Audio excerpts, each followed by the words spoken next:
যেই দল পতিতাদের লাইসেন্স বৈধ করছে বাংলাদেশে, যেই দল প্রকাশ্যে কৃষক শ্রমিক মাল্লা মাঝির পরিশ্রমের ঘাম জড়ানো টাকাগুলো বন্টন করে করে এখনো ক্ষমতায় আসার আগে খাচ্ছে, ওই দলকে কোনো ইমানদার মুসলমান নবীর উম্মত দাবি করে একটা ভোটও দিতে পারে না। কথা বলো মুসলমান, ঠিক কিনা?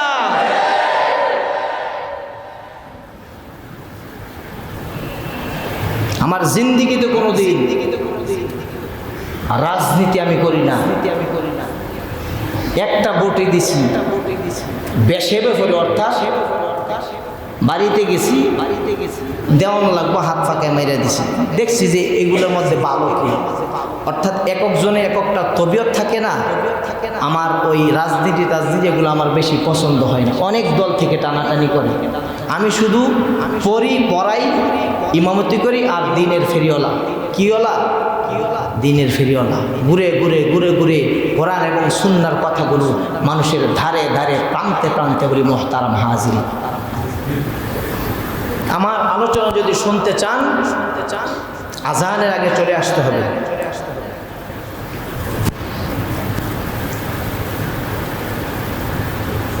ইমানদার দাবি করতে হলে আমিনু কামা আমানান নাস, আগে সার্টিফিকেট অর্জন করতে হবে। আমি তো আপনাদের এলাকায় এসে বিবৃতিকর অবস্থায় পড়ে গেছি, কে মুসলমান আর কে হিন্দু আমি বুঝতেই পারতেছি না। এক হিন্দুকে তো আমি 3-4 দিন দাওয়াত দিলাম, সে মুস্কি মুস্কি হাসে। আগে তো মুসলমানকে দাওয়াত দেব নামাজে, এরপরে হিন্দুদেরকেও পর্যায়ক্রমে দেব। কিন্তু দুঃখের সাথে বলতে হয়, আফসোস আর পরিতাপের সাথে বলতে হয়, মুসলমানের সন্তান আপনার মুখে কি নেই?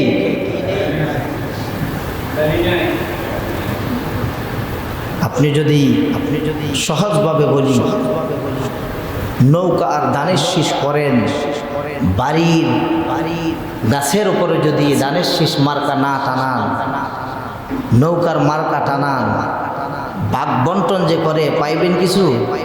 অফিসে, স্কুলে? ও মুসলমান, প্রকাশ্যে যারা, আহারে আমাদের চোখের সামনে প্রকাশ্যে যারা 5 ওয়াক্ত নামাজ পড়িয়েছি আন্দোলনের সময়, আর রাস্তায় ছিলাম, জোহরের খাবারটা পর্যন্ত হোটেলে খেয়েছি, কিন্তু অনেক আলেম ওলামা 6 তারিখে 5 তারিখে কি হয়েছে? আমাদের ম্যাডাম উদাও না 5 তারিখে না, একটু ইয়েস না হা বললেন, সত্য কথা বলতেছি। এগুলা আপনারা যেটা করেন ব্যক্তিগত ব্যাপার, আপনি তো না করি না, কিন্তু সত্য যে হুজুর এগুলো সত্য বলতেছে।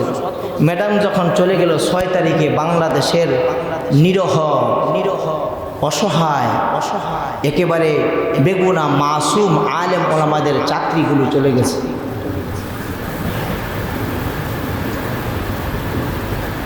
সরাসরি এসে বলতেছে, হুজুর আপনি অমুক সাহেবের হুজুর।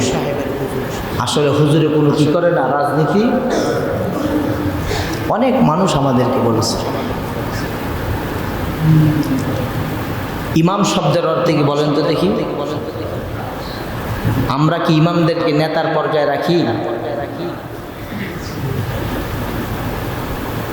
ভাইয়েরা আমার, বাবারা আমার, কাউকে দুঃখ দেওয়ার জন্য বলি না, কষ্ট দেওয়ার জন্য বলি না, কারোর সাথে আমার ব্যক্তিগত কোনো শত্রুতা নাই। হোসাইন রাদিয়াল্লাহু তাআলা প্রেমে পড়ে আপনি কোরআন এবং সুন্নাহর ভিতরে জানা আছে, তাই যদি আপনি করেন তাহলে কিন্তু আপনি সত্যিকারের আশিকে রাসূল হতে পারবেন না। কথা বলেন ঠিক কিনা? আল্লাহর নবী মাপকাঠি শিখিয়ে দিয়েছে যে আমাকে যদি ভালোবাসতে হয় এইভাবে বাসতে হবে, আমার আহাল পরিবার পরিজনদেরকে যদি ভালোবাসতে হয় এইভাবে বাসতে হবে। এই যে আশুরা আসতেছে মুসলমান ভাইয়েরা আমার, বাবারা আমার, আশুরার দিনে সরকার দো আলম জনাবে মুহাম্মদুর রাসূলুল্লাহ সাল্লাল্লাহু আলাইহি ওয়াসাল্লাম বলে, উম্মত আমার, আশুরার দিনে কেউ যদি একটা রোজা রাখো আল্লাহ তাআলা তোমার আমল নামায় 1 বছর রোজা রাখার সওয়াব দিয়ে দেবে। আরো জোরে বলেন, আরো জোরে।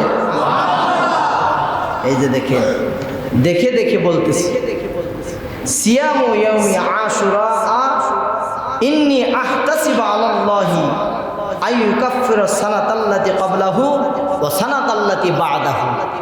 আগে এবং পরের গুনাহ আল্লাহ মাফ করে দিবেন। শুধু কি তাই, মুহতারাম হাজিরিন,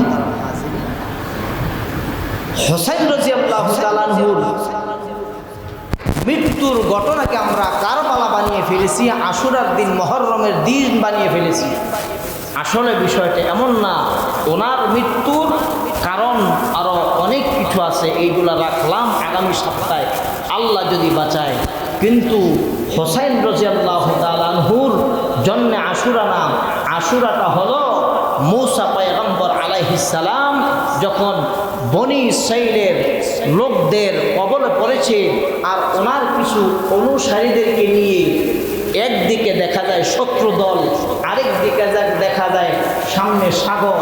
এখন ওনার অনুসারীরা বলতেছে, ও পয়গম্বর মূসা, আপনার কথা শুনে তো আমরা এখন মহা বড় বিপদে পড়ে গেলাম। কাজটা আমরা কি করলাম? আমরা যদি ওদের সাথেই থাকতাম ভালোই তো হইতো। এখন আপনার সাথে এসে দেখা যায় সামনে সমুদ্র, পিছনে শত্রু, করবটা কি? পয়গম্বর মূসা আলাইহিস সালামকে আল্লাহ তাআলা কোরআনে কারীমের মধ্যে আছে, শিখিয়ে দিয়েছে।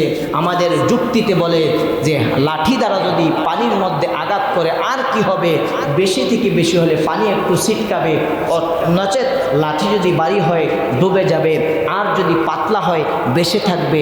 আমাদের ব্রেনে যুক্তি তো এটাই আসে, কি কর এর ছাড় বাহির কিছু আসবে? কিন্তু পয়গম্বর মূসা যখন নাকি লাঠি দ্বারা আঘাত করলেন, রাস্তা বাহির হয়েছে কয়টা? আরো আস্তে কোন শুনে ফেলবে। রাস্তা বাহির হয়েছে কয়টা? ওয়াল্লাযীনা জাহাদু ফীনা লানাহদিয়ান্নাহুম সুবুলানা ওয়া ইন্নাল্লাহা লামাআল মুহসিনিন।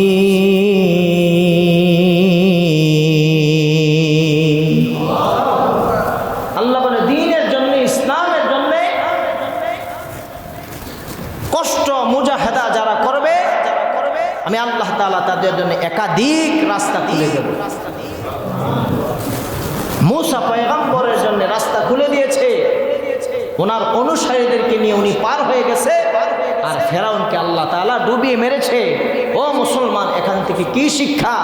ক্ষণস্থায়ী জিন্দিগির জন্য পাগল হওয়া যাবে না, অহংকারকারী করা যাবে না, গর্ব করা যাবে না, তাকাব্বুরি করা যাবে না, ক্ষমতা দেখানো যাবে না। আপনি আর আমি কিসের মালিক? কিছুই তো না, আমরা হইলাম নাপাক। আল্লাহ তাআলা এই কথাই তো কোরআনে কারীমের ভিতরে বলছে, কুলিল্লাহুম্মা মালিকাল মুলকি, এই মুলুকের বাদশা হলাম আমি। দোস্ত আপনি বলে দেন, কুলিল্লাহুম্মা মালিকাল মুলকি তুতিল মুলকা মান তাশা, আমি যাকে চাই তাকে রাজত্ব দেই। কুলিল্লাহুম্মা মালিকাল মুলকি তুতিল মুলকা মান তাশা ওয়া তুইজ্জু মান তাশা, আমি যাকে চাই তাকে ইজ্জত দেই। ওয়া তুযিল্লু মান তাশা, আমি যাকে চাই তাকে বেইজ্জত করি। বিয়াদিকাল খাইর, সমস্ত কিছুর ক্ষমতা তো আমি আল্লাহর হাতে। আল্লাহু আলা কুল্লি শাইইন শাহীদ। তাইলে এই আয়াত থেকে কি শিক্ষা আমরা পেলাম? আমরা তো আলোচনা বর্তমানে কেউ কম জানি না, ওয়াজ বর্তমানে মানুষ কেউ কি কম জানে না। বর্তমানে কিসের অভাব বলেন তো? হ্যাঁ, আমাদের সভাপতি সাহেব বলছে, আল্লাহ হায়াতে বারাকা দান করুক, আমিন বলে। আমিনু কামা আমানা ব্রেনিনু। যে পয়েন্ট নিয়ে কথা বলতেছি, ঈমান আনতে হবে মুসলমান।